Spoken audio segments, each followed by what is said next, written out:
And we're live. You guys hear me okay?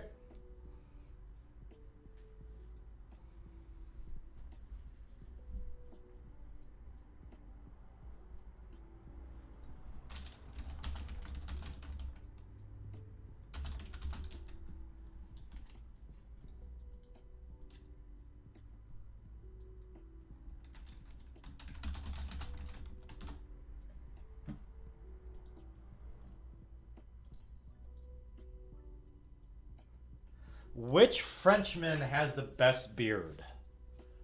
Okay, so current or retired? That's my question for you, Brian.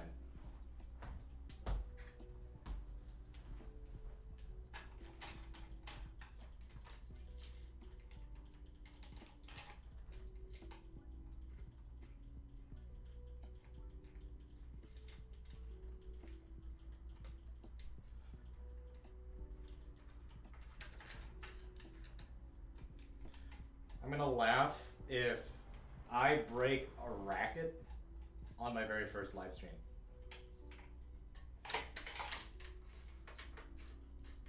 Brian Schofield, what Frenchman are you talking about? You want retired or a current Frenchman player? Why never? I don't think French men or women usually play with beards except for the great Benoit Paire, right? Speaking of Benoit,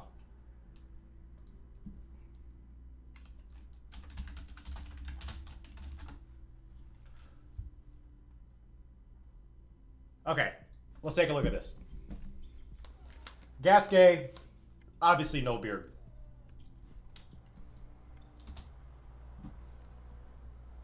Man. You'd think that for a guy that was banned from the ATP Tour for doing cocaine, he'd have better footwork. He's a slow guy. Oh, you know what? I forgot about that guy. Shardy has a pretty good beard. It's not big, but it's pretty damn good.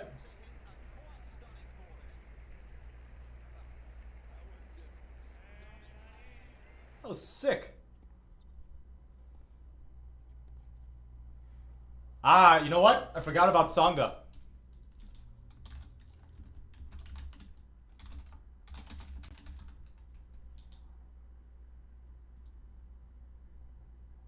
little scruff there. Not too much. The greatest one of all time.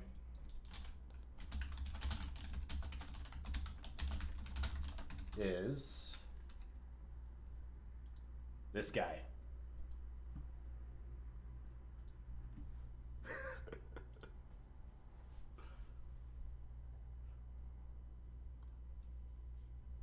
That's match point. Typical Benoit. And there's a racket smash.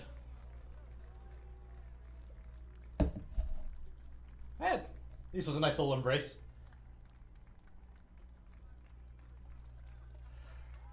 The Weiss Electric Tensioner, David Ashman, it's a lot better than the Crank. So, a lot of people have been suggesting that. Let's see, tenniswarehouse.com. And let me know if the music is a little bit too loud. But let's see, stringing. Is it machines or supplies? It's one of those. Yeah, so I bought this, and this is what you're seeing on camera right now. This is what this part is right now. So yeah, about 625 bucks. It was about 30 minutes to install, but it's worth the money. It really is. And it does increase how fast I string a tennis racket by about 5 to 10% depending on the setup. So it's a good investment if you could drop 625 bucks. I mean, that's partially why I created the channels, because I wanted you guys to save money on tennis strings or anywhere else in your game, so you could buy investments that, in my opinion, are more effective and matter more, such as this Wise 2086 Electronic Pro head tensioner. So it's a good investment. So that's Hopefully that answers your question, David Ashman.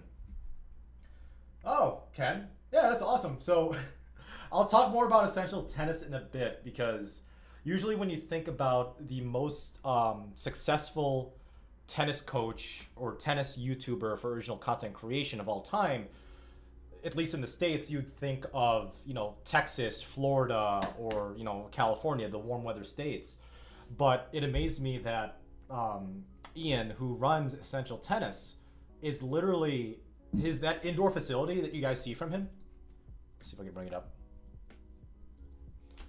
Right here, obviously. So,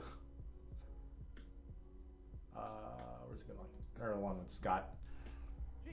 So, this court is, and Brian can attest to this because Brian lives about a mile away from him, which is kind of scary. This court is literally 9 minutes away from me. So it's crazy to think that someone that has had so much of an impact in the tennis community via YouTube and some of his other social media platforms lives 10 minutes away from where I live. It's phenomenal. Choice of string, considering performance and price. S. Lee, so are you talking about my personal opinion on what is a good performance string, like in a tournament situation, compared with price? I just want to make sure I fully answer your question. So answer that for me real quick, and I'll give you my answer while I get. I think Solinco Hyper G for a buddy of mine, strung at 50 pounds.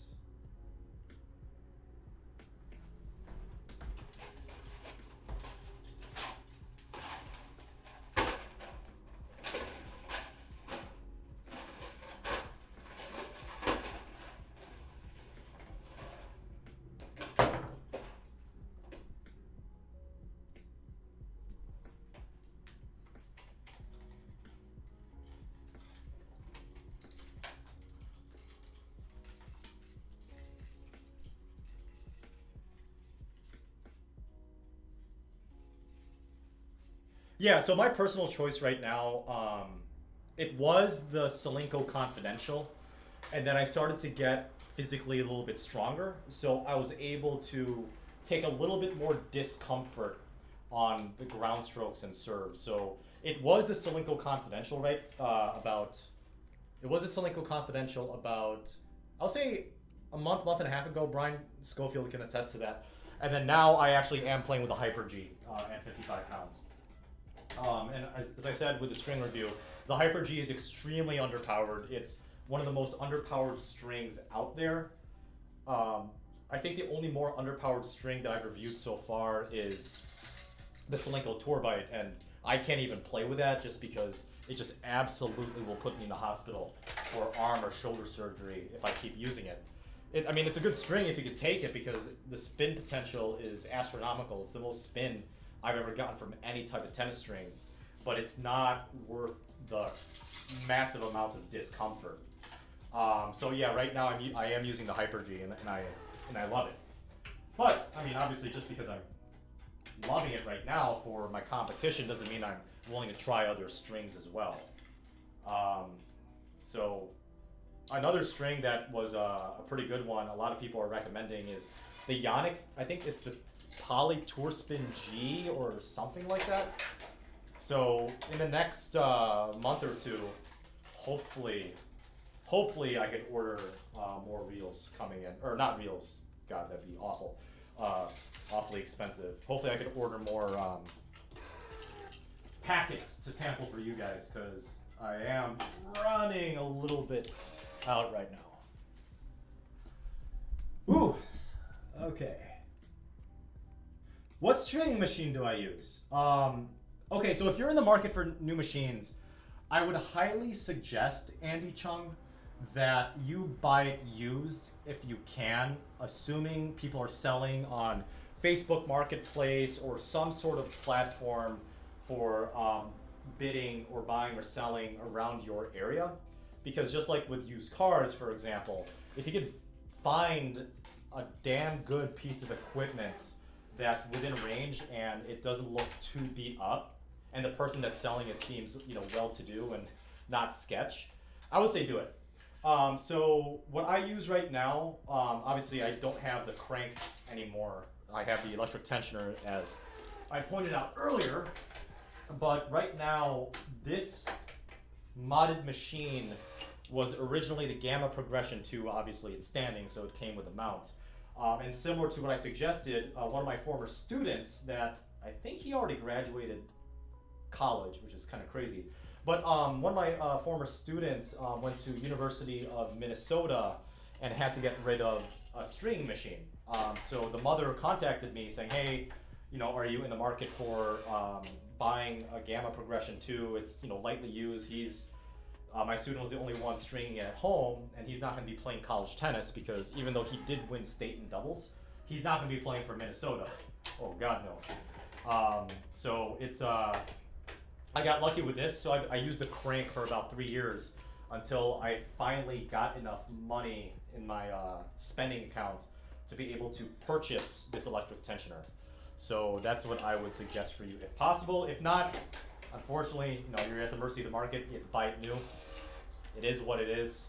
But, if you're a good businessman and if there's a lot of tennis players around your area that knows your name or, are in need of a stringer, you can make your money back fairly quickly, but I personally would rather just buy used. Okay. Formal tennis instruction from Ken Harris. How long have you been playing? I'm 30 years old. I'm almost 31, which is kind of scary because 2020 sucked. But I started playing tennis when I was 9 years old. So how old is 9 in the United States? I think that's third grade. It is third grade because I do remember I grew up really chubby as a kid because my parents kept feeding me because I have no self-discipline of when to stop eating food, which is why I eat so much fast food even after one beer. But I do remember losing a lot of weight in third grade over the course of 3 months when I started playing tennis, I think 2 or 3 times a week at a local park district. So I took, I think, probably a 1-hour private lesson a week at my Park District Tennis Club, which has indoors because I grew up in Illinois. And then about 2 or 3 group lessons a week if my family could afford it because we grew up very, very poor. My parents were immigrants from the Philippines. So it's so that was my training regimen. But the funny part is I actually didn't start getting better at tennis until I was 24 or 25, which is kind of weird because that's after my college. But even in college, at my best, I was maybe a low 4.0, maybe high 3.5, which is kind of weird how I went to Whitewater and I walked onto the team. I guess the tennis team just needed a GPA boost, and oh yeah, bring in the Asian. That's a good practice partner. Why not? And then, I've had some issues happen in the past where I use tennis as kind of like an outlet to be able to, keep myself from getting out of trouble, to keep in good shape, and to keep myself busy.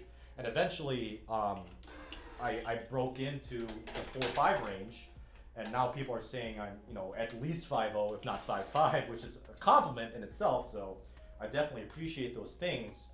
But I've been playing tennis for 21 years. Oh my God. That's nuts.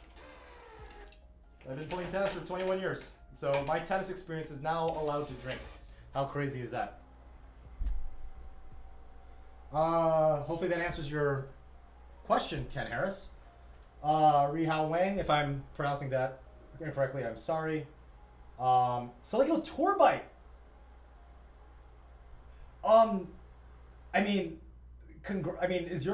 Is your forearm made of steel, or are you built like Superman? Because how do you here? One second.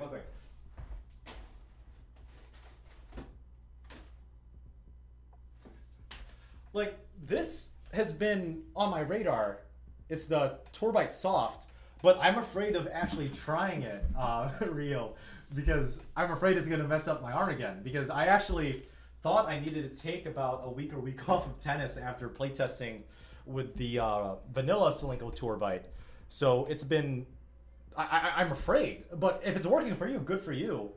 But if you want to at least try another string that's around that same spin potential and that type of low powered thing that's not too expensive, try the Solinco Confidential, the Solinco Hyper G. I know I sound like a Solinco simp, a Solinco fanboy, but take a look at that and try it. And again, let me know what you think about that, Ryu, because I'm always happy to listen to people's thoughts.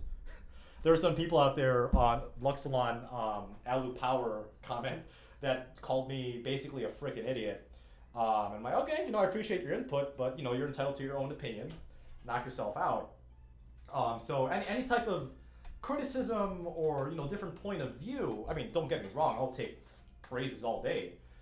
Why not boost my ego even more? Like, it needs it. But if you disagree with something or think something is off, let me know. So thank you for that. So I would say, yeah, take a look at Solinco Confidential or Solinco Hyper G, and any other shape polys I'll be reviewing in the near future.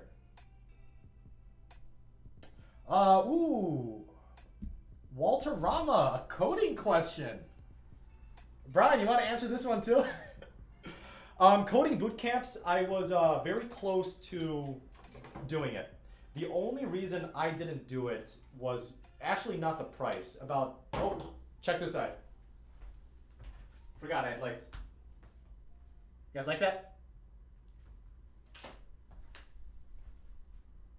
Yeah. Pretty retro, huh? So Walter Rama, back to your question after I had this thought.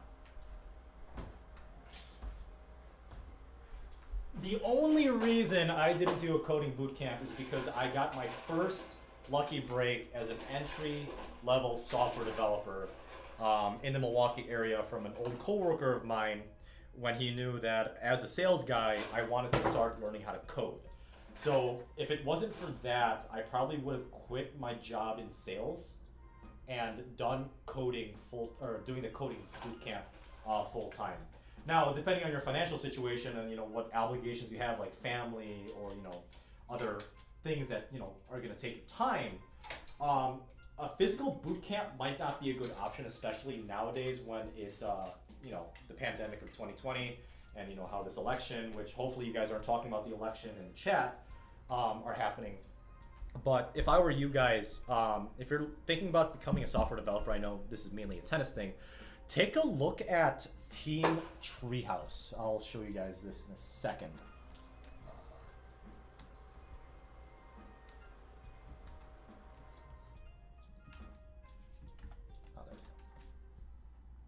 So for coding boot camps, there's two types of coding boot camps, and I did explain it in one of my software videos, one of the original ones I did. And by the way, if you guys do view that video, I actually did take shots of vodka. So I was a little bit buzzed when I was editing it, but I still had a good time anyway.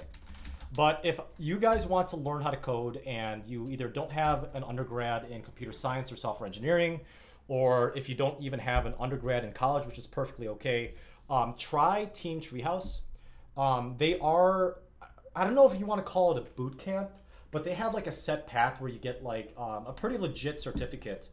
And at the end of this path that you take, and there's several paths you could take, like back-end software development, front-end specialty like UX, UI design, and then what I would recommend is full stack, so you know a little bit of everything, so you're a lot more flexible.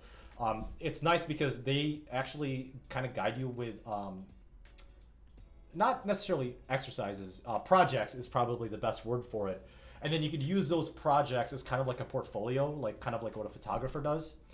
To get clients and to show them that, hey, even though I don't have a technical undergrad of 4 years in computer science or something like that, you know the basics, you're willing to learn, and most importantly, you have proof that, hey, I can get the job done. Yes, it's entry level, it's almost maybe intern, which you kind of got to bite the bullet, but software development is any type of IT, especially software development.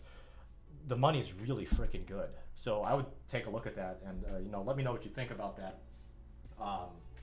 Who's that? Walter Rama.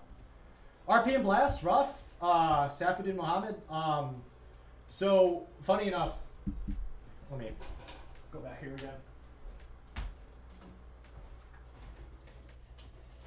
So if you guys were following me on Instagram, I actually am doing the RPM Blast next. But no, you guys are here. But a little bit of a little secret. Let's keep it between you and me because you guys are on YouTube Live. I actually am, and I think Safuddin Mohammed, you actually read my mind because I actually am going to review the RPM Blast Rough along with the RPM Blast, similar to how I reviewed I think it was the Alu Power and Alu Power Soft. No. Was it? You guys are going to get a double bonus on this, so don't worry. So, good question, or good suggestion. Yeah, Andy, used machines are, they're hard to find in good working order. That's why I said I got lucky, but yeah, you're at the mercy of the market, so yeah, try and find one. Christopher Moy, have I tried the Pro Hurricane Tour strings? Yes, I did when I was 16 years old, and I really liked it. That is actually a string that you don't hear about too often nowadays because I think, was it Nadal that was using Pro Hurricane Tour? Or at least he was marketed as he was using it, which is, kind of bullshit in my opinion. But yeah, I did like the Pro Hurricane Tour, I believe. And I'm going to use Pro Hurricane Tour and Pro Hurricane interchangeably. I know they're technically different strings, but again, it's been over 15 years since I've tried it and I play tested with it. But I do remember that either it was a Pro Hurricane, I think it was a regular Pro Hurricane, that was actually my very first polyester that I did. And I really liked it because I'm like, oh, I can rip the ball and it's not going to go anywhere. It's going to dip right in. So yeah, I do have fond memories of that. If you guys want me to review the Pro Hurricane Tour, first of all, I have to get it. I don't know if they even sell it on Tennis Warehouse right now. I'll check after I weave this. Oh my god. Watching it that. Sorry, Todd. Todd is the one that is having this racket restrung by me. Yeah, I'll check in a bit if ooh, there we go. I'll check in a bit if an online retailer like Tennis Warehouse even carries it anymore, because I know I haven't seen that string in probably legitimately 10 years. I think after the RPM Blast came out, it kind of self-cannibalized that string. So Babolat Pro Hurricane Tour.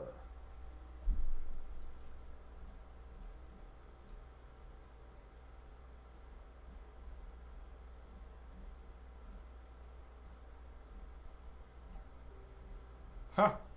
Yeah. They Christopher Moy, they don't sell it anymore, at least on this one. Oh, thanks, Ken Harris. 5-0. I'm aspiring to be one step at a time, though. I want to win the national championships for 4 or 5 in singles. If my body can just work right, just because my body's breaking down. Dude, I don't know if it was you or someone else in the comments, but so I personally believe that my glutes, which is another, just a medical term for my ass, is weak, at least in some parts. So I was looking at some personal trainer stuff on YouTube of like, how to strengthen your glutes. Get this. You have to do hip thrusts in the air. So I belong to a pretty, not like prominent gym, a nice gym. It's not like a Gold's gym. Around the Milwaukee area, there's 5 of them. So they have, indoor tennis, they have swimming in most of their locations. They have, I think, 5 locations. And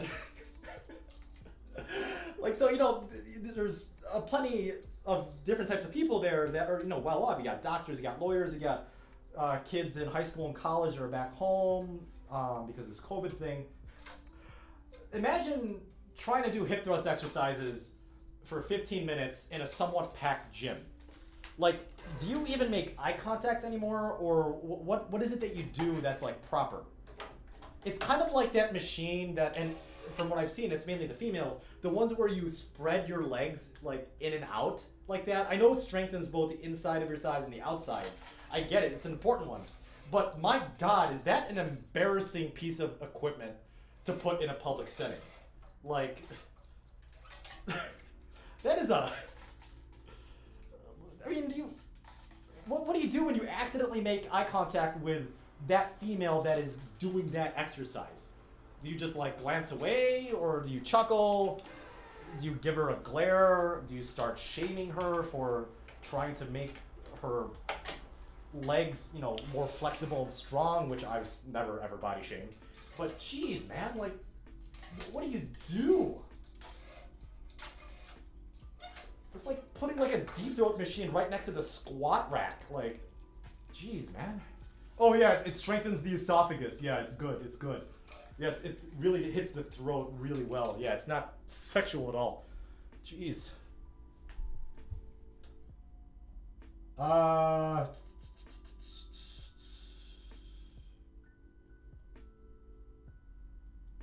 When you do the one hand, this is Dennis Ponteris's question. The one-handed backhand, do you internally rotate the shoulder as you bring the racket down? Dennis, what do you mean by that? When obviously you can't show me on video.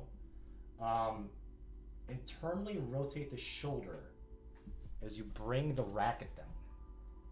Clarify that question, because yeah, I want to answer that question because you know I'm a one-hander, which is freaking awesome. Yes, Zhao. Oh, by the way, Zhao, I know we talked on Instagram a while back on video chat when you had that one question. How are the strings doing? It's been a while since we caught up. Ken Harris, modern rackets, dude. Well, define modern because, I mean, when I was growing up, the mid-size frame, like the frame that the real tennis players used, like 93 inches. I mean, the frames were thin as hell. It's not a thick frame like a Babolat. And when I say thick, I mean like 4 C's, dude. Not 2, 4. This is a beefy frame. And this is like, this frame, this Babolat Pure Drive Plus, it's like twice the thickness of any racket that a player played with way back in the early 2000s, late 90s. Yeah, I mean, the game's got to evolve. And, you know, it's more spin-oriented. No one cares about the feel, about the rackets anymore. It's all about how stiff can I get it, dude?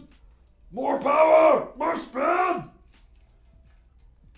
It's yeah, I mean, you just gotta evolve with the game. And as for Prince, I have no idea what the hell the idiots at the Prince Trust Fund Board of Directors, whatever title you want to give them, are thinking. Prince had such a good grasp in the ATP WTA scene, I'll say the late 90s, early 2000s. They even had a good club presence with their stupid frames, the 03 ports. Yeah, let me just drill holes into my racket, sell it for literally 25 to 50% higher than any of the other retail rackets out there that our competitors are selling. And then let's run this business to the ground. Prince, bunch of idiots, man. They actually make good frames now, the ones without the 03 or the speed ports. But to be honest, stringers like me, I mean, I didn't string back in the day, but I'm sure stringers like me back in the day were sick of it because the string patterns were, I mean, the string patterns were like, you know, 18 by 16 by 18, sometimes even 18 by 20, you know, normal string patterns. But the way you have to string the rackets, and you know, you guys, I'm assuming some of you guys here are stringers, it was, God, awful. It was terrible. Like, I'm sure back then there were some tennis shops out there that were charging like an extra like $5 Prince fee because you decided to buy the Maria Sharapova 03 silver just because she was an up-and-coming tennis player and shrieks like a banshee and does steroids and got caught for it and never really did like actually apologize. It was definitely more of a PR stunt. Oh, I'm sorry you got caught. But yeah, I mean, Prince made some really good player frames back in the day. The Diablo was a fantastic string, if you guys remember that. The Prince Diablo. Amazing player frame, easy to play with too. Flexible, powerful, really good feel, really good construction quality. Man, I miss that frame.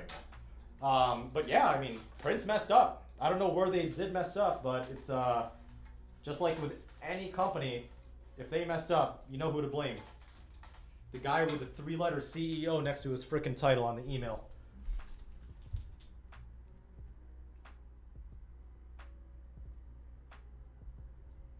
Tier 1 Sports. I have never heard of Tier 1 Sports, Andy Chung.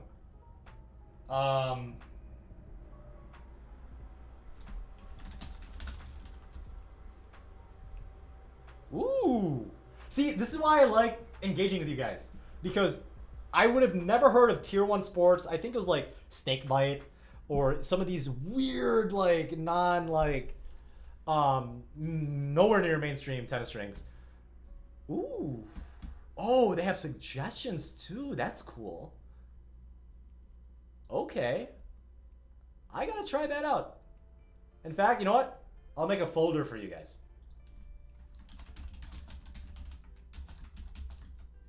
Tennis companies to research. Thanks, Andy Chung. I didn't know about that. Awesome. Brian Schofield, I don't care about your opinion because you're a crappy healer. I'm joking. You're a great paladin healer in World of Warcraft. I cannot wait for Shadowlands to come out so me and Brian Schofield can drink copious amounts of booze, troll other people online in World of Warcraft, and just call everybody bad.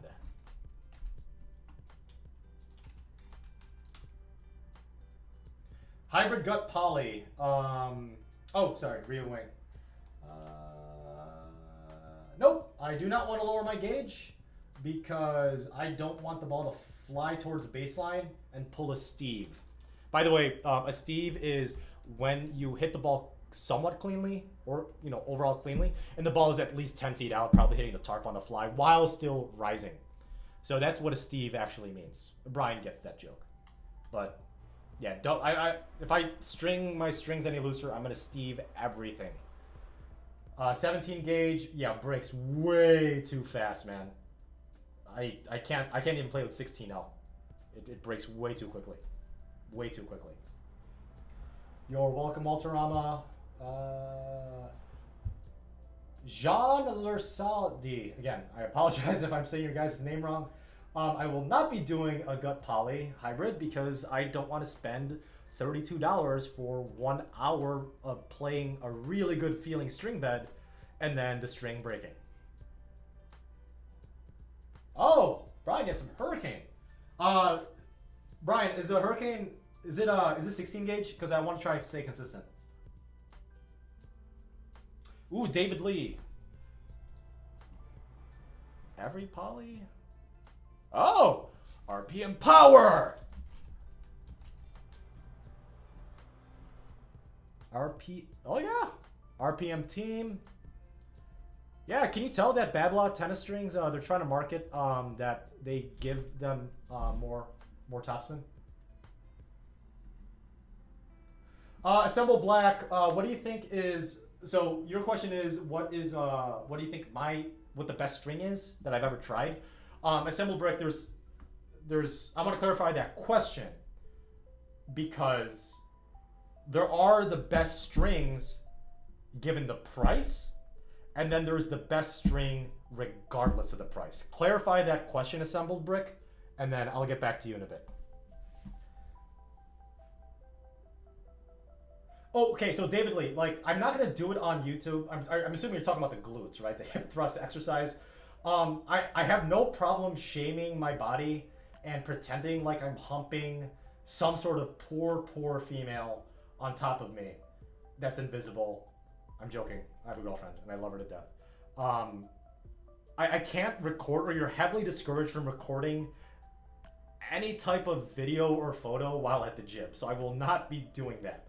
Although that would be entertaining.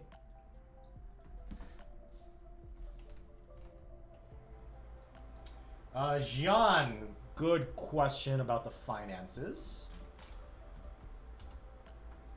So, my gym membership, my membership, which is a membership to a club that has 5 locations around the Metro Milwaukee area. It's $99 for access to the clubs, including the pool, the gym, and then it's another $99 a month for unlimited court time at the tennis court, right? Because just with a regular base $99 for the gym membership alone, you still have to pay court time if you were to use if you were to play indoor tennis there. And so what Brian and I did was we did the math because we're a bunch of nerds and we have no life besides tennis and IT and the occasional bottle of booze on a Tuesday night. But it's we did the math and I think it's like what? Is it $14 an hour for a court time if you don't have unlimited, Brian? I totally forgot what that is. So yeah, we did the math and we, other than, you know, obviously it's election stuff and I'm doing this YouTube thing now. But on a regular like week, me and Brian hit at least 3 times during the work week, like usually like right after work, because we're both software developers. We work from home, and we're about, I think he's 4 minutes away from one of the tennis clubs, one of the 5. I am about 10 minutes away so we live pretty close geographically. So we just, after work around 4:30 or 5, we play for an hour and a half there, and that's where I get a lot of my stringing play tests done, or some of my footage for my B-roll. So that's kind of like why I'm able, even though I have a full-time job, I'm able to get so much footage and so much done. It's because of people like Brian, who are good friends of mine and are damn good tennis players, but also the location and the ability of me having unlimited court time definitely helps that cause. So Jan, I hope that that answers your question about the gym membership.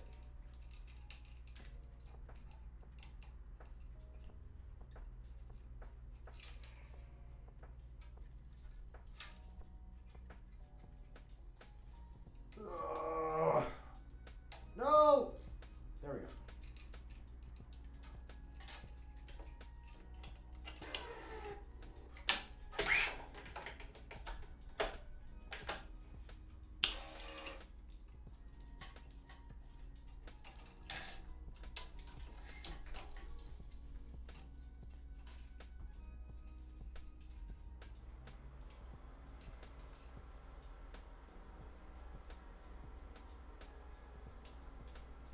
Oh no!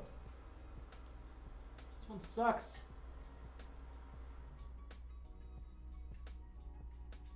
There we go.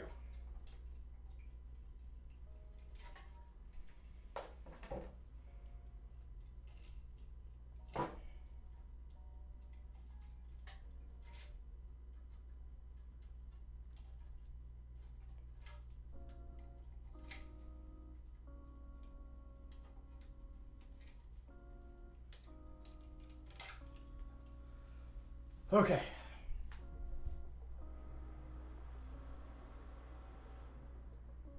Oh, Tennis Warehouse did buy.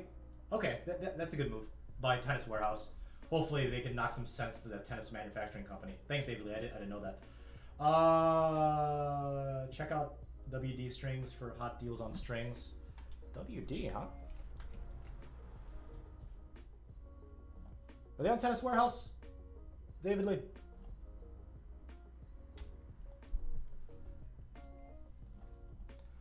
They are not.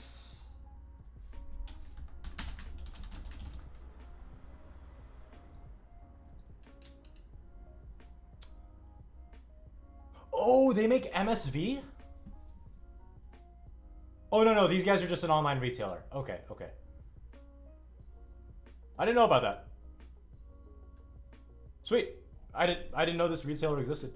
Yeah, I kind of got like an e-boner when I saw MSV tennis strings, because a buddy of Brian and mine uses MSV tennis string and he really likes it. And I think it's like $80 a reel for MSV.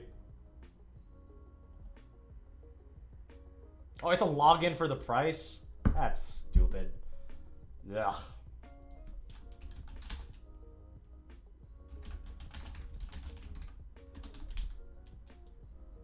Yeah, 80 bucks a reel.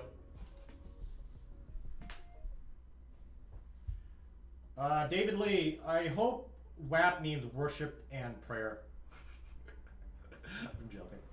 I'm glad I can make you a little bit wet.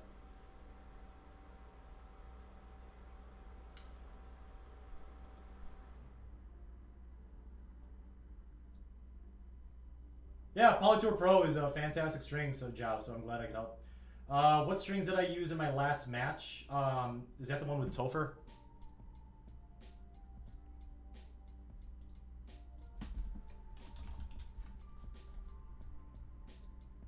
Ah, what do you know? I'm live.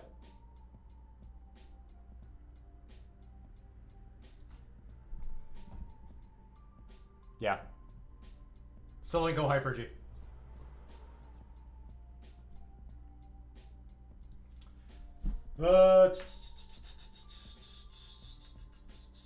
Yeah, Brian, that's about right. About 100 a month. Tier 1. Oh, yeah, Andy, thank you. I'll definitely take a look at it. Lunges, huh? Joe, is there any way to make lunges like extremely sexualized and awkward for the people around me if I'm working out at a public gym? I'd love to. It is like it's awkward. No, I want to make it embarrassing. Yeah, David Lee squats. That's why I kind of have a big butt. Yeah, it's all about the back squats. That's actually like all jokes aside.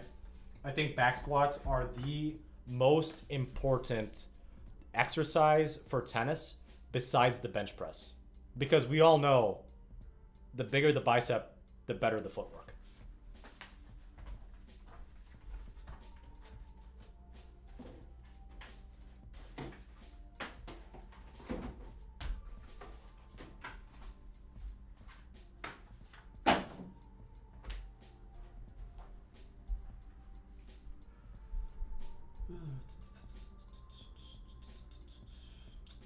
Jan, I unfortunately,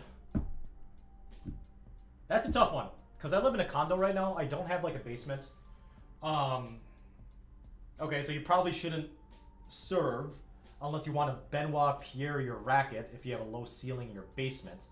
Jan, if you have like a solid wall, I would take like kind of like a deader feeling tennis ball and just work on volleys. And it would be a good workout because if you really do it right with the split stepping and staying low, because keep in mind, serving and volleying is actually a lot tougher than most people think because it's a lot of split stepping and it's a lot of leg work, more so than the baseline, I would argue. So work on volleys and split stepping and exploding into the court while having soft hands that are out in front. That's my suggestion to you if you have a low ceiling basement, assuming you have like a solid concrete wall you could hit off.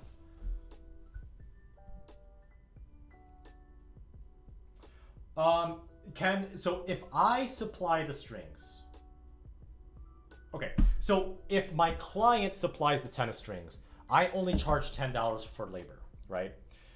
If I have to use my stock and it's in my closet and there's like a dead hooker in there, so I'm not going to show you guys what's in there, it's a mess. I charge like basically just above cost as kind of like a convenience fee because, again, I'm a software engineer in the Milwaukee area and I speak really good English. I'm a sales guy. Money's never really a problem for me. It's more of like a convenience thing. And the $10 an hour is just, you know, bar money basically. So it's not that big of a deal for me. So if they supply the strings, $10. If I have to use my own supply, I charge them just above cost. That answers your question.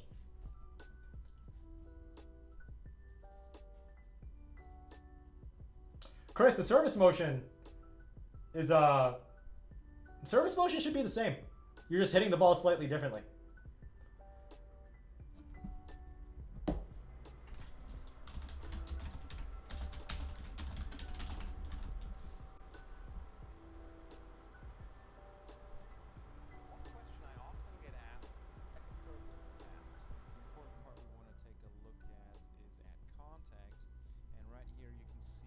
So let's see what his second serve is like.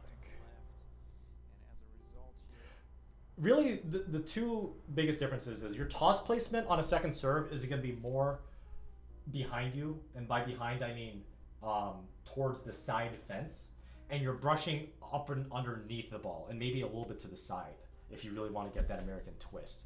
So just Google it, in my opinion, and let me know what you think.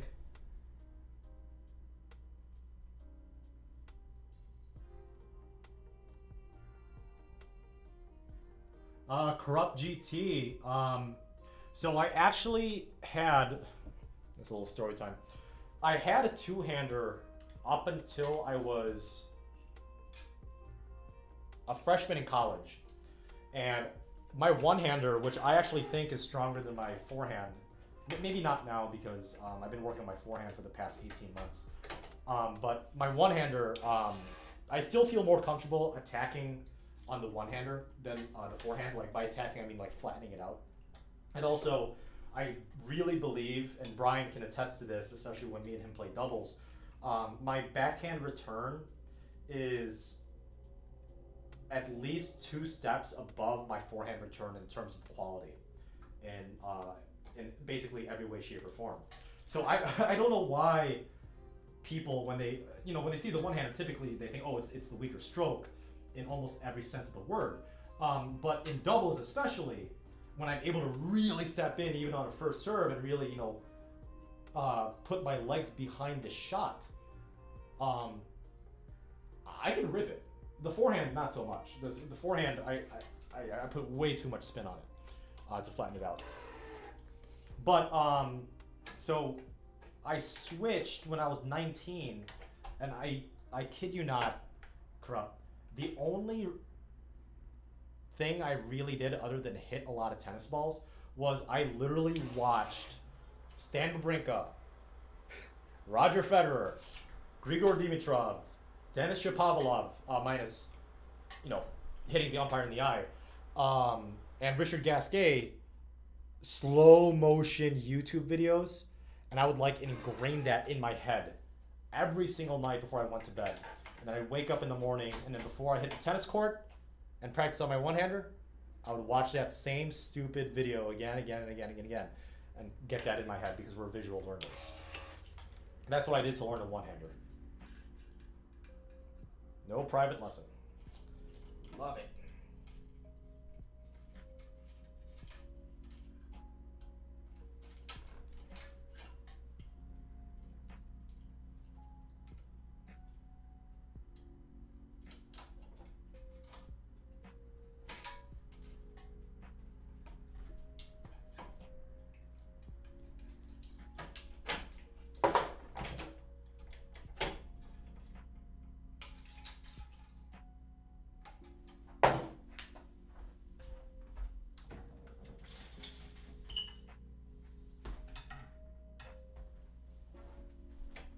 One of 4 done.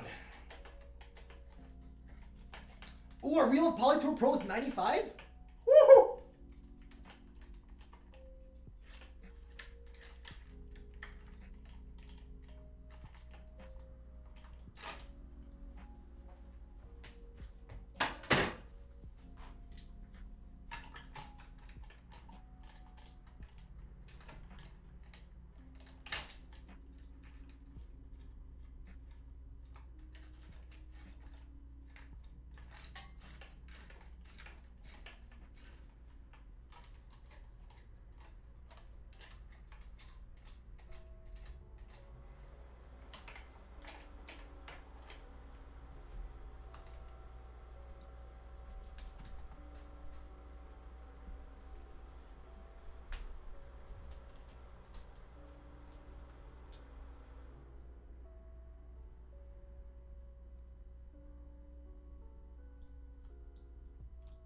The best string for the price, John.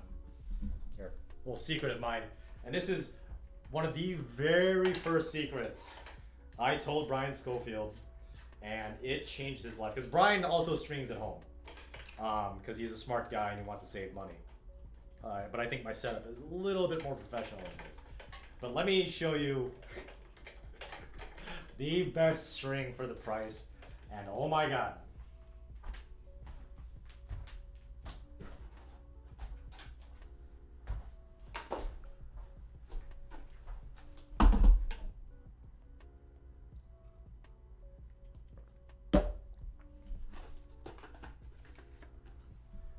ISO speed, baseline control. 16 gauge, 660 feet, right?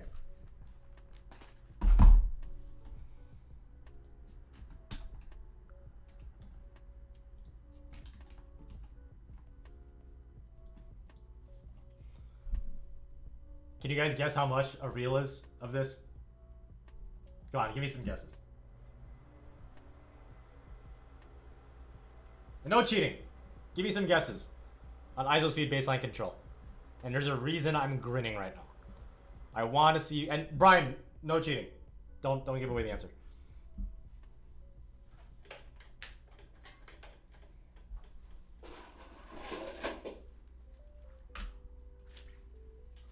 String.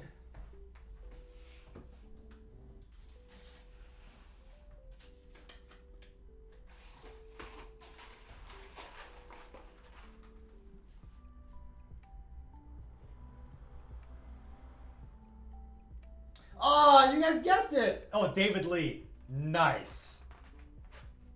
Nice.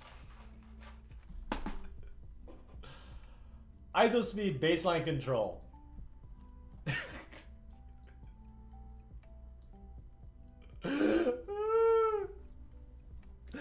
It's $40, but if you buy in bulk, which I did previously, 33 bucks.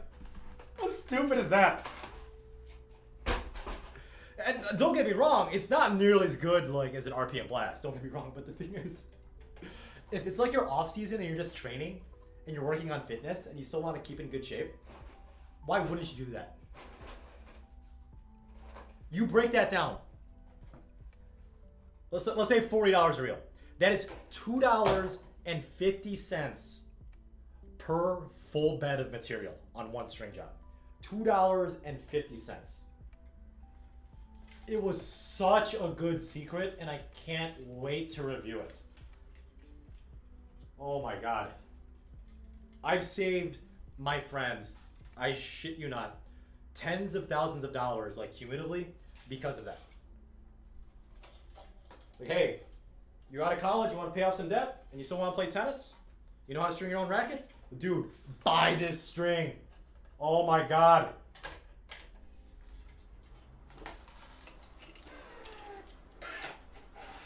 And for those of you that are saying, oh, well, just buy the RPM Blast. It is a little bit better. You said it for yourself, Mark. Yeah, I'll beat you on the tennis court on an RPM Blast if you're a low 4.0 versus me, and I'm using these cheap value strings.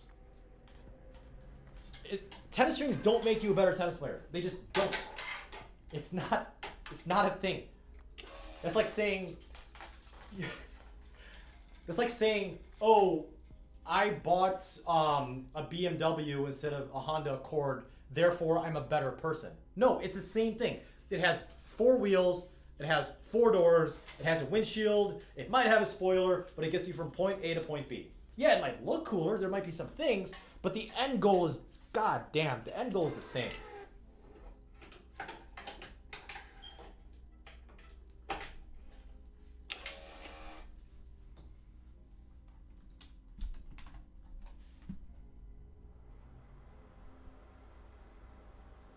David Lee, don't worry, my parents beat my ass with a frying pan, but that's because I'm Asian. And given your last name, you're probably Asian as well. Vocal V Square, I'm going to review it sometime soon. Ravi Patel, I really don't care about Tennis Warehouse, what they have to say, because they want you to buy strings. I don't want you to buy some strings. I want you guys to save money. Matthew Dupree, you do...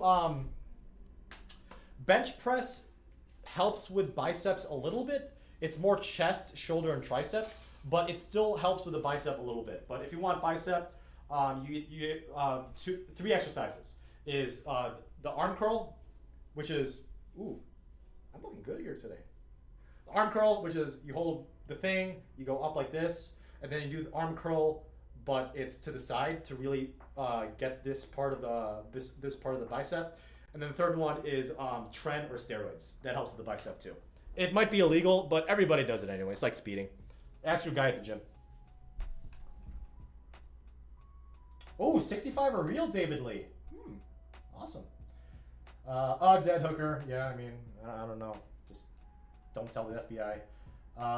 10, yeah, in New York, yeah, it's about 20. Obviously, I live in Milwaukee, the Milwaukee area.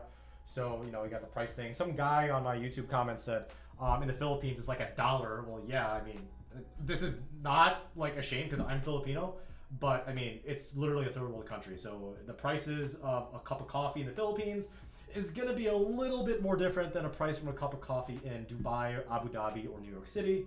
And if you get a cup of coffee in the Philippines for like 2 peso, which is like half a cent, you'll probably have a few dead rats in there.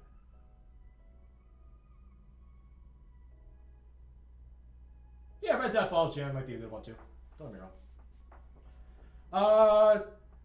2-handers for simps. 1-hander all the way. 1-hander master race. Oh, one of the best memes I've ever seen in my life.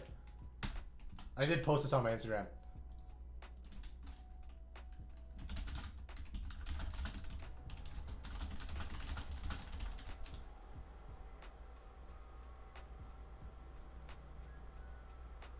No!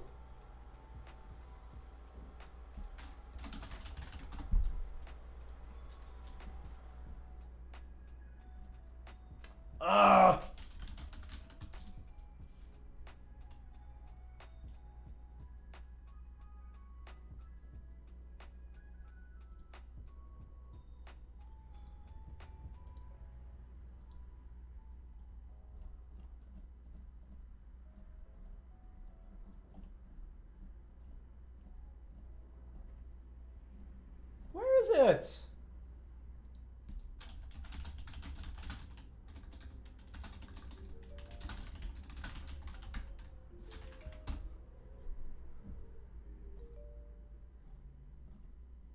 Oh, this is gonna bother me.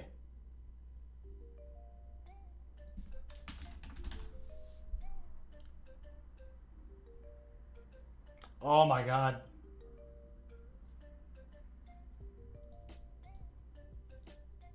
Oh my god. Follow me on Instagram. I'll post it because it's the best meme I've ever seen this year.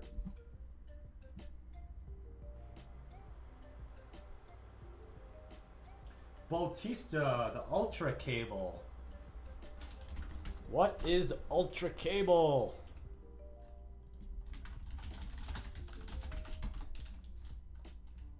Oh, Weiss Cannon. So Weiss Cannon is one of those string companies that kind of like slipped my mind. I know they exist, but it's just one of those things where I'm like, oh yeah, that's a thing, and I knew about it. It's kind of like remembering your girlfriend's anniversary or birthday, which I'm absolutely terrible with. So like, he's like, oh yeah, it's a thing. I should buy you a gift or buy you dinner. Ooh. Yeah, Weiss Cannon. It would have to be 16 gauge because I want to keep things consistent. But when I'm done with my batch of tennis strings, which I'm getting I think I only have like 2 more to review after the RPM Blast, I'll have another YouTube live thing similar to this, and I will definitely have you guys like be voting on like what packets to like order, given I think under a certain budget for me to review throughout the coming months.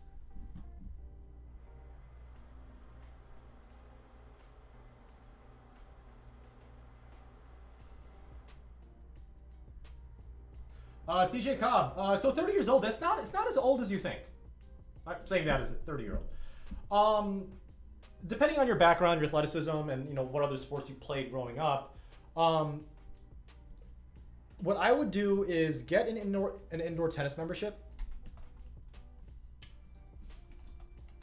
Get an indoor tennis membership and connect with a coach. And then when it's nice outside, try to find like a college level player or someone just out of college that is willing to give lessons in public courts. Because a private lesson indoors in the Milwaukee area, I shit you not, is $80 an hour, right? The club I used to work at charges $80 an hour for my time, and I get a fraction of that. So what I do is when it's nice outside, I take my students outside and I only charge them $30 an hour. And the only thing I have to worry about is the gas money, being there on time, buying cases of tennis balls, which really isn't a problem because I teach about 20, 25 hours a week outside when I have time. So tennis balls really aren't a problem. The only issue is like scheduling courts because it is public courts and they're nice public courts, but a lot of people in the Milwaukee area like to play tennis in the summer outside. So you really have to know when certain leagues are going to be taking up certain courts during a given week and given a time frame. You got to have like 1 or 2 backup courts if that makes sense.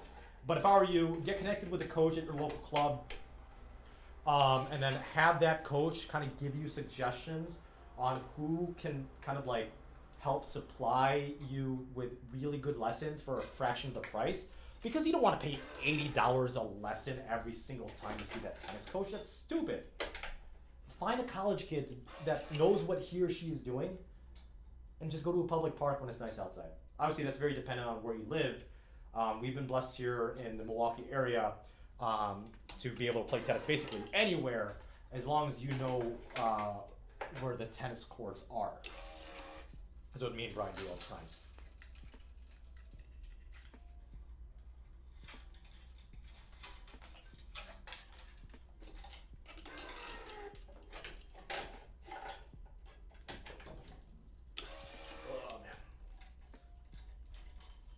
I'm really glad you guys can't smell me because I think I just farted because I had Indian food. Woo!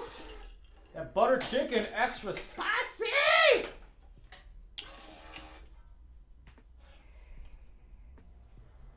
Stan is the man. Ultra cable, already answered that. Kicking out motion. You really got to get under the ball by dropping your racket head, Christopher Moy. Ooh, favorite poly. All right, Kruk GT, maybe I should. Maybe I should.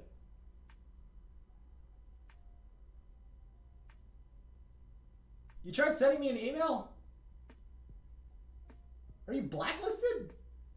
Were you stalking me in a previous life? I don't think. I'll check later, but hit me up on Instagram. I'll make sure that you don't get blacklisted. Oh, getting shit from the UK doesn't really matter. Oh, Bablock vs Gut for 18 a set. Not bad. Should check it out.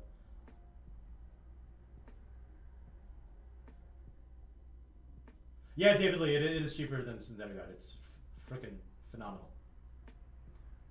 David Lee, frying pan. I made that Asian joke already. Fromith, yeah, I heard of Fromith. Fromith is what a lot of the people in a lot of the full-time tennis pros in the Milwaukee area use, so I'm familiar with them.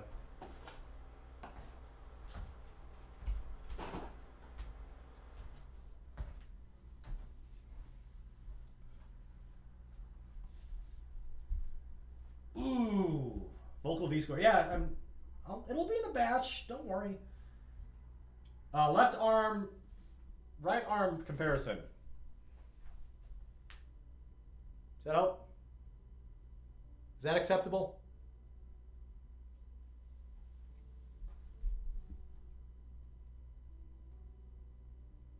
Best string I have ever used, no matter the cost, for Martin Tennis 12.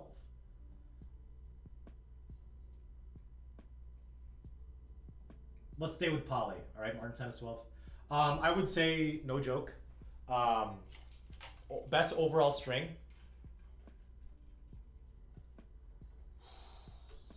For a round poly, I would say the Yonex Poly Tour Pro so far.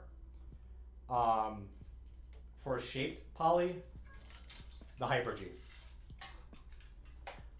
But I think the Yonex Poly Tour Pro would appear more to more people because it's a lot more comfortable. Power's really easy. So yeah. And a close second up to the round poly would be the Technofiber Razor Code. The Razor Code and the Poly Tour Pro, in my opinion, are pretty damn similar. Yeah, so check out the reviews on those two if you want, and let me know what your thoughts are. They're very similar. I was very happy with, very pleased with it. It was just both of them were just a little bit too expensive as a regular consumer. So.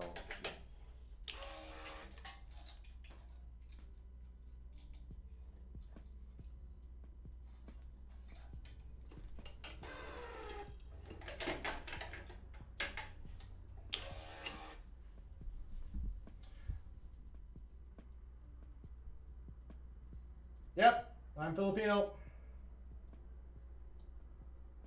Best court I've ever played on. Huh. No one's ever asked me that before.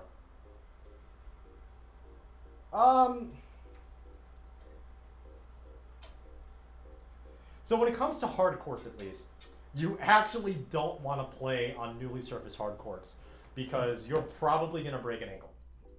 It's very sticky. It bounces. It really grips the ball.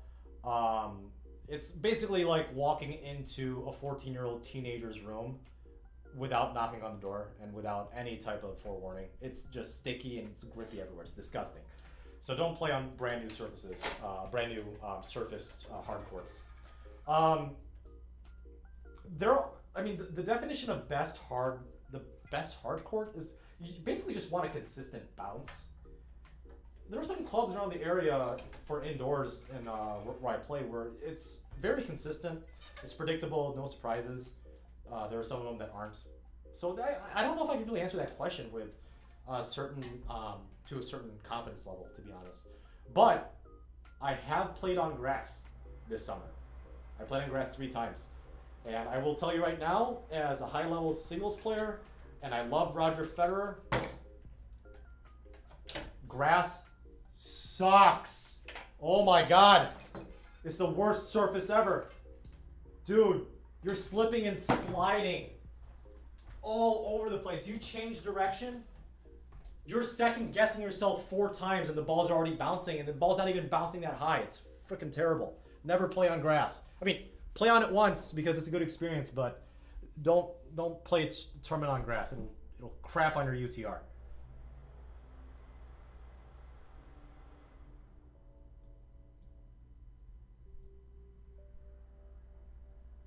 Multis for string breakers exist. No, go poly.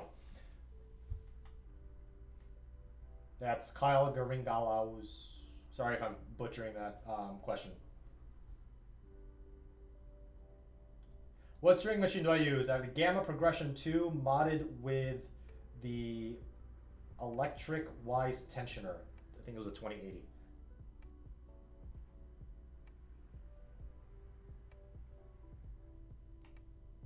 CJ Cobb, so you're saying that your brother-in-law has played nationals at the 4-5 level, so he's a damn good tennis player, good for him. And he coaches you for free. Aw, good, good. He happened to break his wrist recently, so haven't been able to play as much recently. I mean, that's a good reason he's coaching you for free, but I think that's a setup to like a porno, man. What are you doing, step bro? Oh, I broke my wrist. I'm joking. If you have family that coaches tennis and is willing to do it for free and he knows what he's doing, go for it. Good job, CJ Cobb. Yeah, I kind of did it, Jan. It was an accident. Obviously, I'm talking with you guys while I'm streaming. Indoor courts. Indoor courts, I mean, you don't have to worry about birds and pigeons crapping on your head. Indoor courts, you don't have to deal with elements. I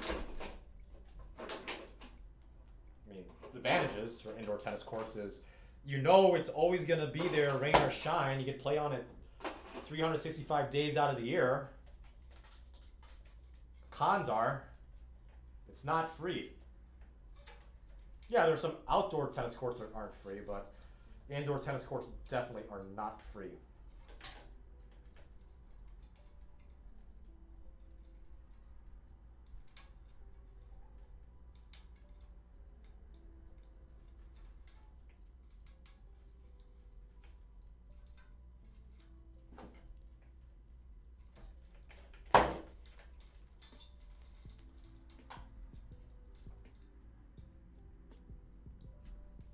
David Lee, 18 gauge? Jesus, man.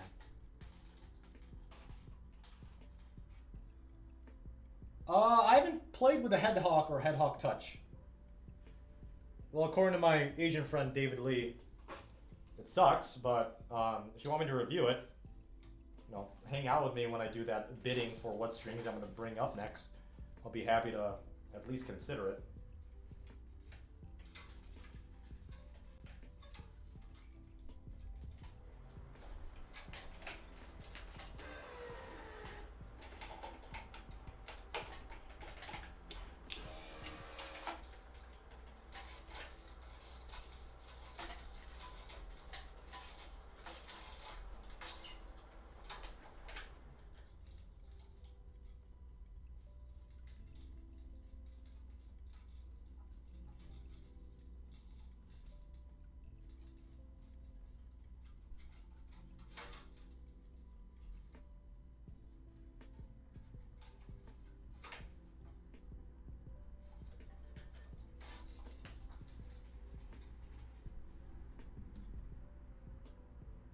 Brian, you're wrong.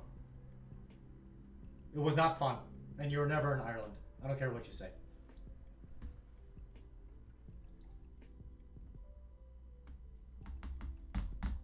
Yeah, Matthew, let me know how it is, because those are very different strings. Confidential, is like I said, has really good ball pocketing for a shape. Co-poly has pretty good power. But the PTP is just so freaking comfortable, man. But you're going to get a lot more spin on the Confidential. Let me know.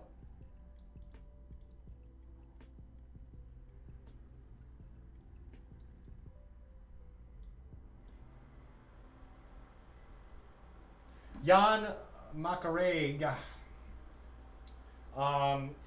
In my previous job, I was all .NET, so that's C# SQL, a little bit of JavaScript.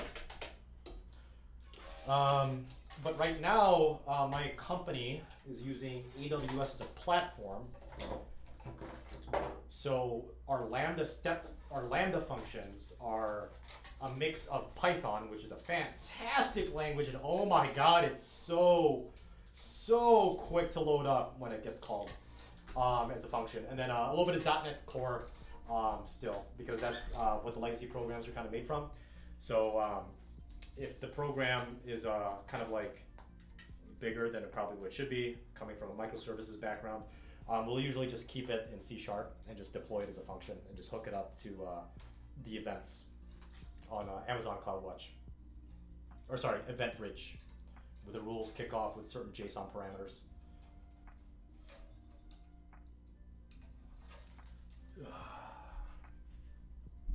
Yeah.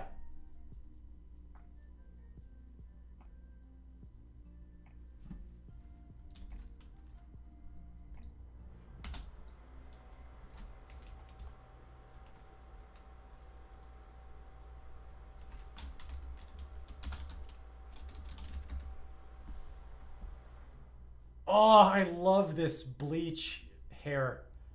Like, it's so, like, obviously, you know, I'm blonde because I dyed it. It's not like I was born blonde. It's typically not an Asian thing to do.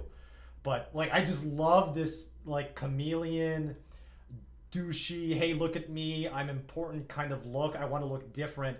Because the top of his head, he's like albino. Because, you know, that's a pretty white setup for a, you know, for a hairline. And then that full beard. Oh, love me some Benoit. You have, like, if Benoit actually wins a Grand Slam, which he totally won't, I will take a week off of work and just stream for 24/7 as long as I can until I pass out.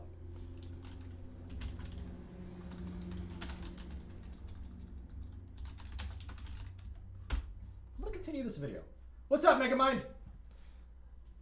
You're just joining us.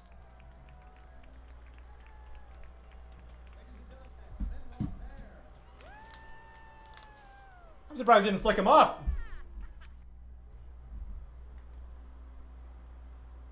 What a douchebag. I like how as he was going in for the second strike, he like falls over. See that again.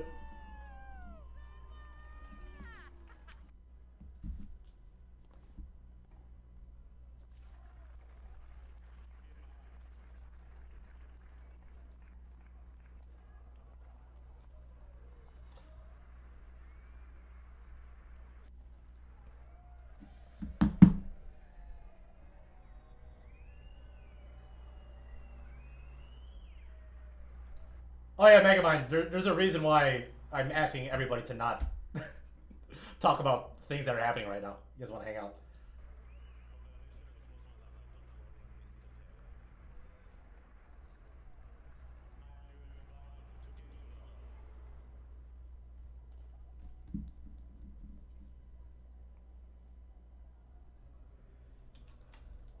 Oh, another one?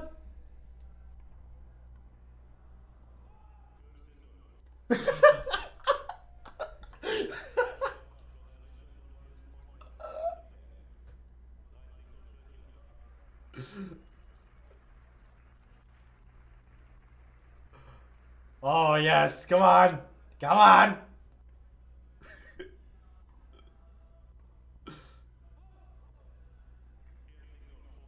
Oh come on, do something.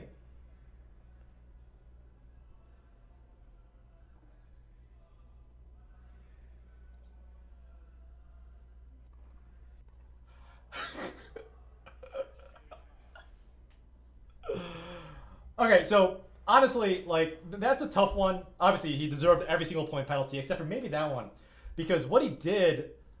I mean, like obviously it was a really bad return. Obviously, it's intentional, but like, how do you? I mean, you could just argue if you really want to squeeze out of that. Oh, I just used the wrong grip at the wrong time. What do you guys think?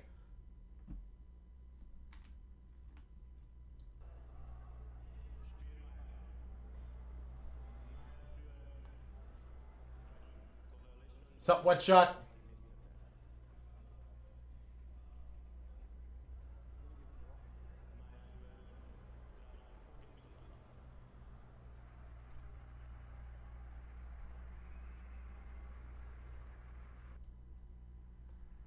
Oh my god!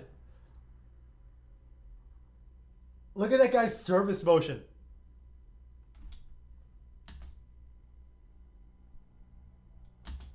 Oh man, that is ugly.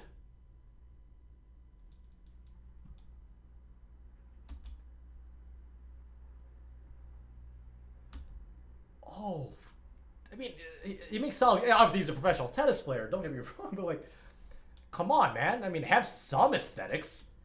You're not showing up to a tennis match in jeans.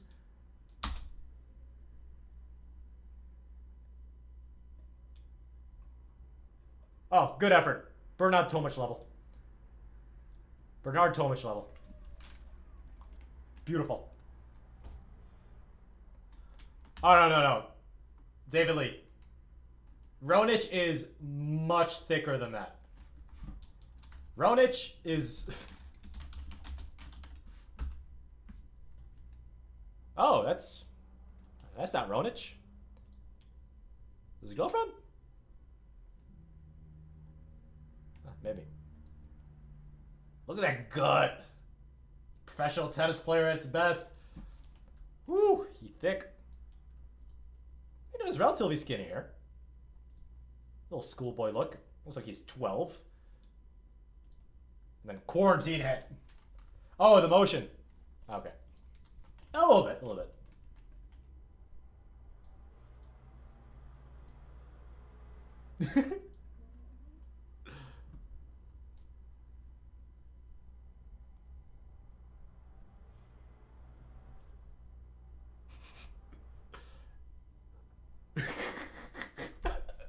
You think he's talking about baguettes?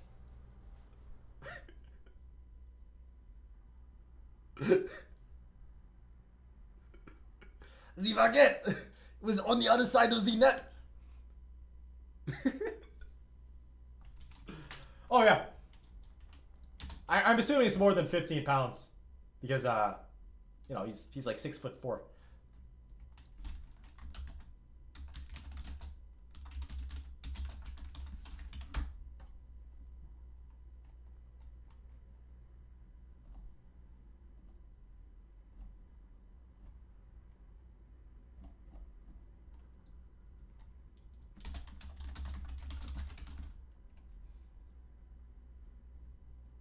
Yeah, sure, why not?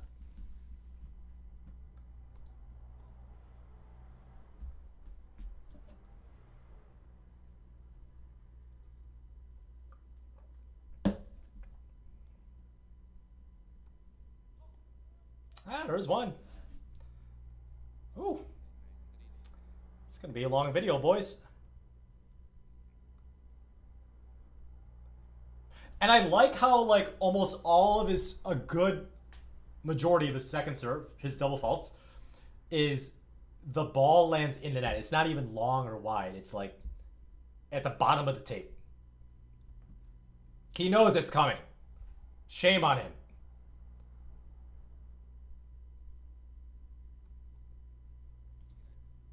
The question.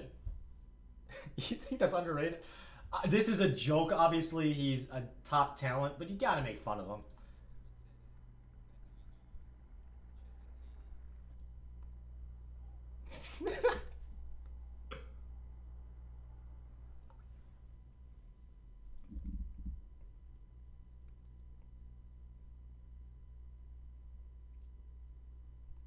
It's not even close. Well, it's a fast four. Yeah, that sucks, but Jesus, man.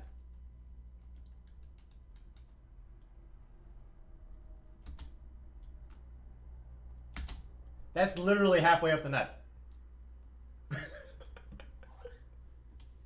Oh my god.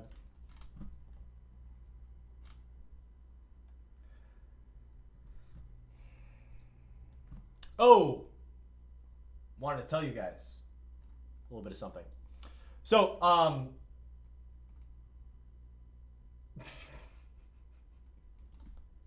so you know I've been partnering with Essential Tennis a bit, right? Not even partnering, it's just he's asking me. So, Ian, who runs Essential Tennis, asked me, hey, is it possible to come in sometime this week and play a match? I'm like, yeah, sure. Who do you have in mind? I would show you the text message, but I'm not going to show his last name.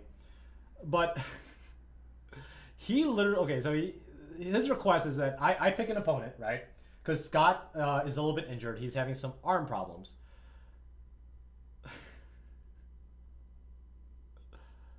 Let's see.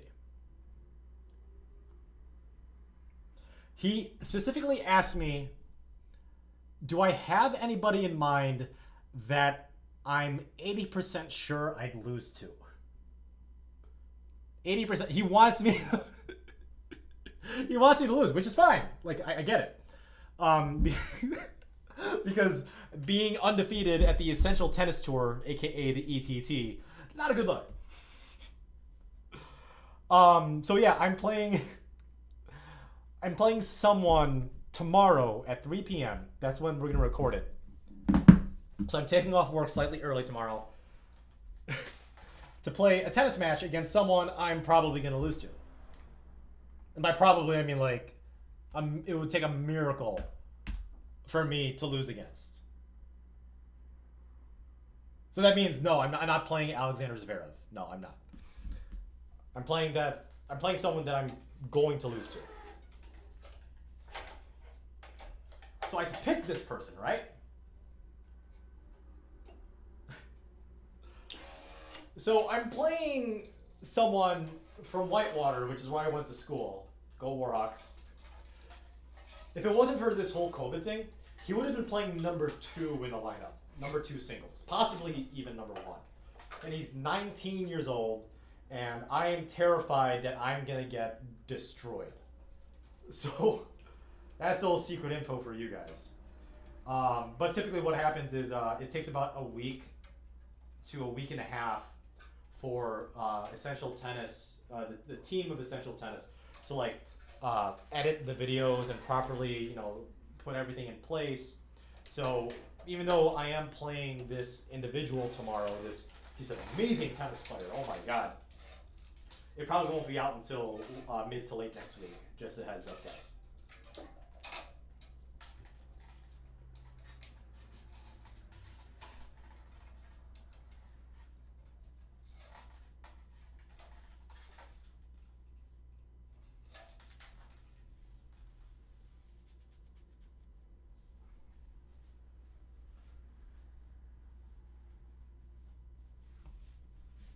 Let's see.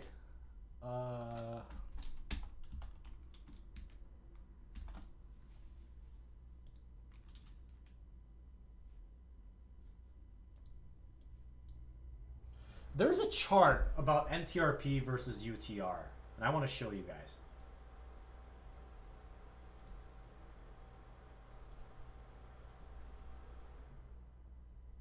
See you, Brian. Thanks for hanging out.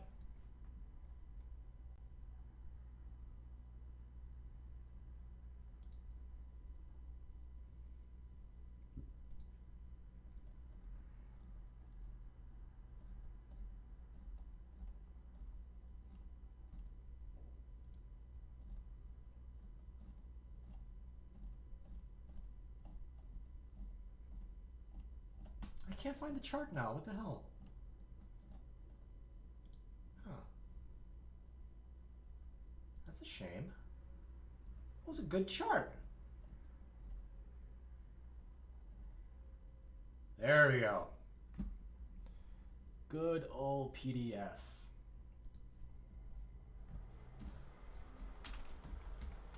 So this is the guideline, the USTA. Oh, it's not to the UTR, but it's to the USTA. So technically, based on this,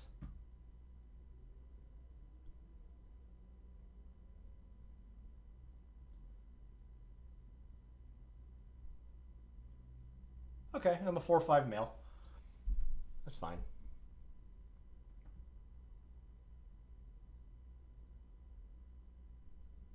This guy can theoretically be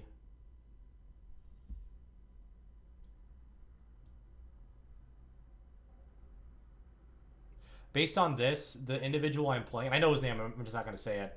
He could probably be a 5-5. If not, he's probably a solid 5-5. So I'm going to get my ass handed to me.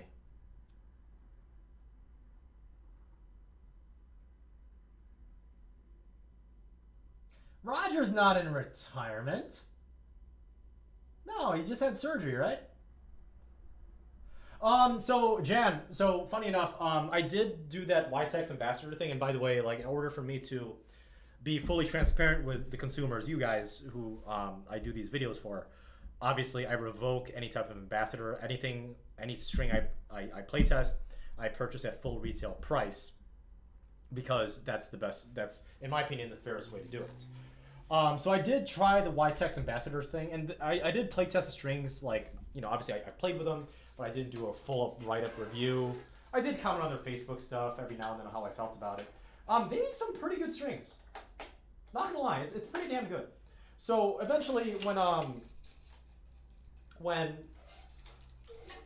need to order more tennis strings, YTEX, Wise Cannon, and some of these guys are definitely going to be in the offerings for me to buy and play test. So be on the lookout for that relatively soon. So yeah, I mean YTEX. What's his name? Is it Ivor? Is that the guy's name who owns it down in Georgia? Really cool idea, and you know, I'm never gonna start my own string company. Don't get me wrong. I'm never gonna set that up. That's not an industry I want to crack into. I'll criticize it to all hell, but I won't ever do it just because that's a lot of capital. That's a lot of risk you're intaking. But he's got a pretty cool operation going for him. He's got juniors. He's doing the grassroots type of marketing. Obviously, because I'm assuming some people here are YTEX ambassadors, getting good deals on it and promoting good health with the player base coming from the ground up. It's not like you're paying Marin Cilic or someone in the top 10, top 20 to sponsor your string and pay them millions of dollars, because at the end of the day, someone's gonna have to pay that $1 million contract, and guess what? It's not gonna be the CEO at the end of the day. It's gonna be you guys. My question is, like, I'm really interested in seeing Babolat or Luxilon, aka Wilson. Wilson's like breakdown of like, hey, for every Luxilon Alu Power reel or packet we sell, this much goes towards the CEO or the executives, and this much goes towards the players based on the sponsorship deals that we're allowing them to use our strings for. Always interested in that. And I personally believe the cost for a packet of Luxilon Poly is probably they probably scale it down to like $3 a packet. I'm interested to see what the truth actually is. Obviously, I don't have that information. That'd be fantastic if I could give it to you guys. But I'm definitely interested in that type of information coming from a business perspective and as a tennis consumer. Always interested in stuff like that. But what time is it? Oh my God, it's 8:06. Yeah, it's Hyper G. It's one of my buddies that teaches full time. Has me string his rackets. So he teaches full time, so it doesn't break as much as like an aspiring junior level tennis player that's college bound. But he teaches full time, so I string his rackets, and he gives me $10 using Venmo, so it's pretty good. Porn site, Reddit.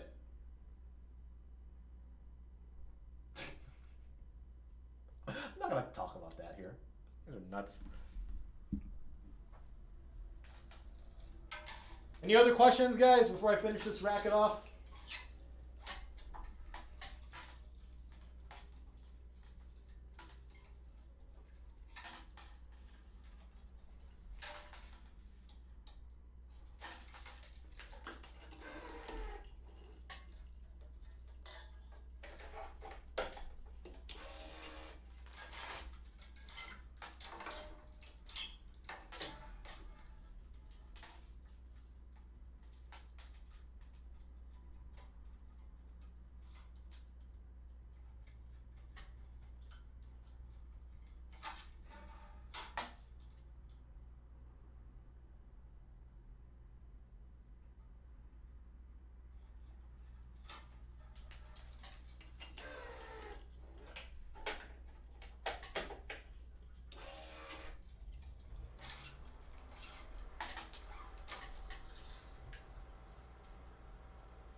I believe Solinko Outlast is a heavily underrated string. Correct. The question. That's correct. Radical UTEP IGMP. I mean, if you got a brand new racket, stick with what's familiar to you. You don't want to change the parameters too quickly when play testing something new. That's my advice. And then after you've gotten the base of like, hey, I have the same string setup but with a different racket, then you can start playing around with what you want to do. Again, rule number one when playtesting, change as few parameters as possible. In fact, I would say change the parameter to only one if you can before you commit to $100 or more deal when it comes to any type of equipment. That's my advice to you, not only in tennis but also in life.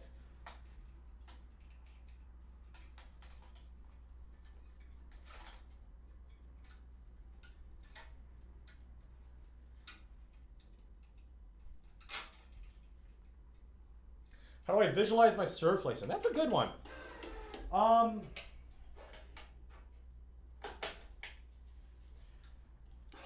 have two different types of visualization for serves, Jan. I'm very, very specific with my first serve. Like, I will actually say, for this first serve, I'm slicing this out wide, short, to bring him off the court for me to come in, hopefully, with a nice firm approach shot. It's that specific.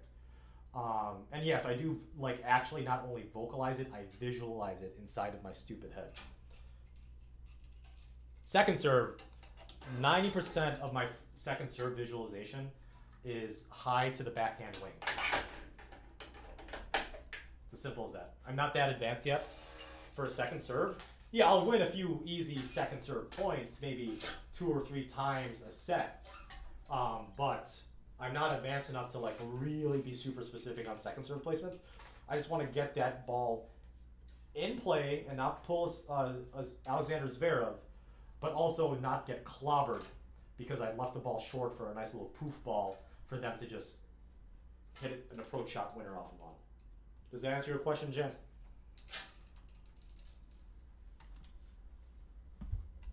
Well, if you visualize your serve, but it goes to a different place, I mean, your number one priority is getting it in.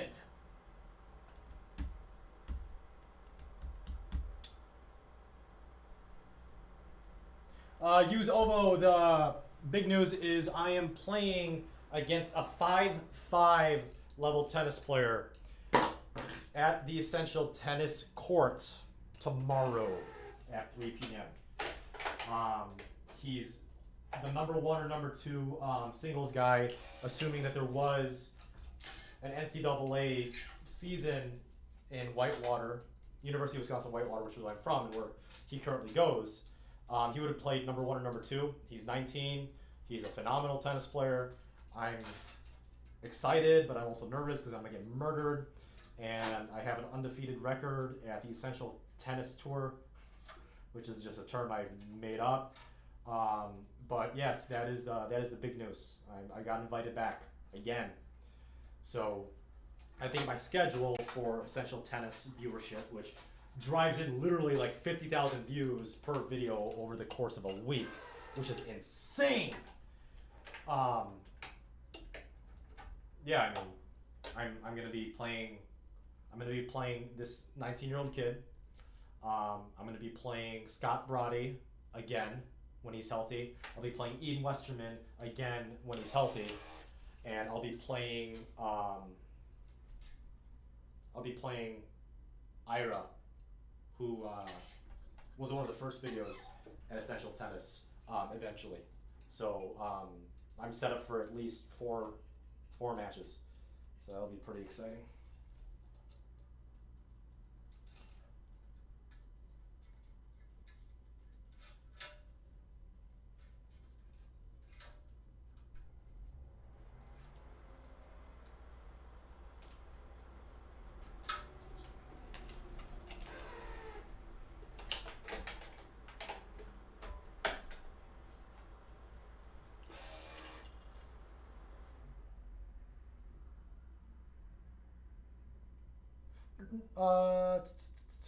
Jan, there's nothing wrong with choosing a small target. I would actually argue by small. When people say big targets, they normally mean make sure you're not aiming too close to the line. I want to be very, very specific with that. You want to give yourself enough margin for error because you're human, right? What I'm saying is choose very specific targets. So choose a specific target that is relatively speaking, well inside of the lines that you choose to aim close by. That's my advice to you when you're visualizing any type of shot, not just serve.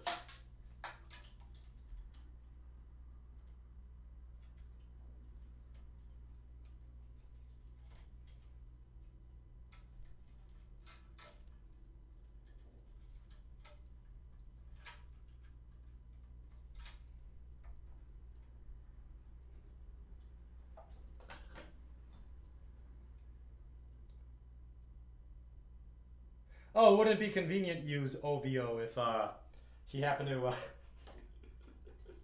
really get injured at the tennis match thing? Obviously, I'm joking. I never mean to injure anybody. Oh. I was kind of joking because I was messaging him on Instagram, to confirm that he's able to come tomorrow at a certain time. Well, you know what? I'm gonna bring scissors. And in between changeovers, if I'm not winning by a certain amount before the first set ends, I'm just gonna cut your strings. No shame. Just look at the camera, because there's 3 cameras at Essential Tennis. I'm gonna say, you know what? I'm gonna cut your strings, and you're gonna have to deal with it. And funny enough, he'll still probably beat me. He's that good.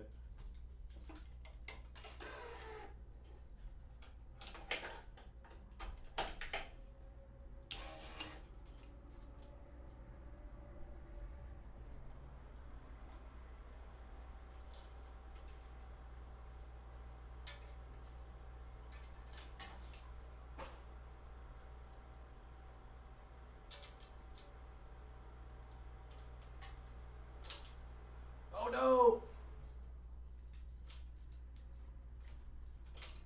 There we go.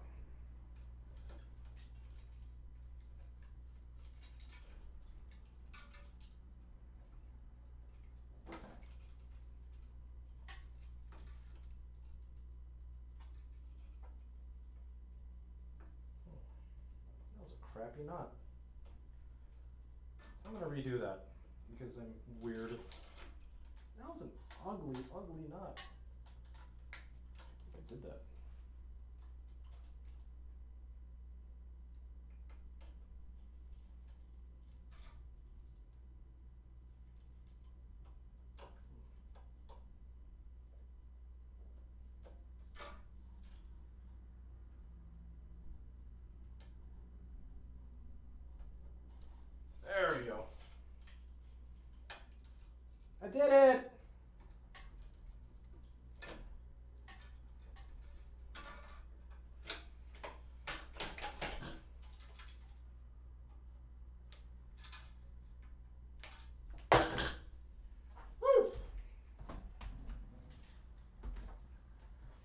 It's getting hot in here, so take off.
Man, I think that's better.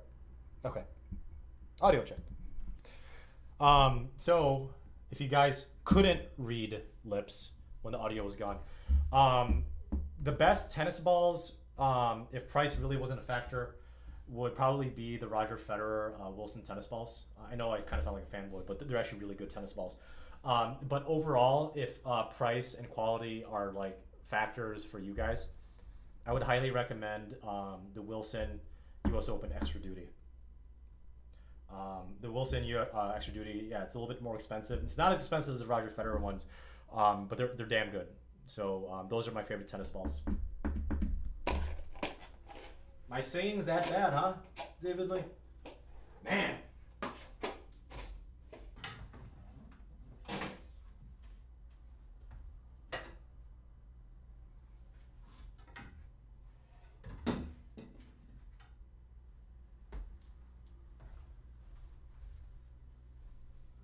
Oh, wow.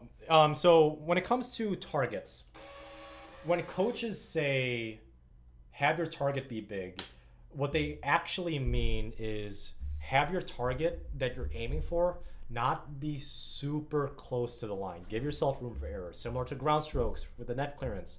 You want to have room for error. You want to have margin for error because nobody's perfect. So my advice is with the specificity is have your target be both specific, meaning I want to aim literally at this point in the service box, but make sure that that point that you specifically choose is far enough away from the sidelines or any of the lines so where even if you do miss it by an inch or two, it's still a damn good serve. That's my advice to you.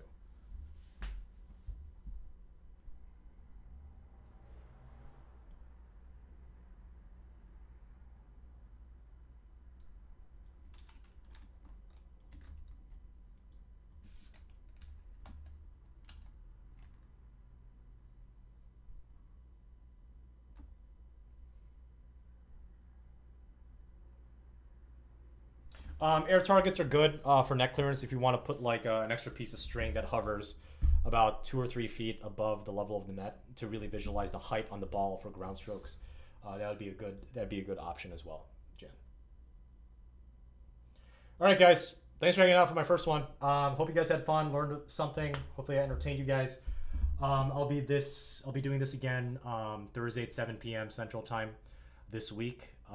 So if you guys have any questions, feel free to leave a comment in the section of this video, which will be up on YouTube shortly, or hit me up on Instagram to really connect with me if you have any other questions, drills, or any questions that I didn't answer in this little session of ours. So, yeah, we'll see you guys Thursday. As always,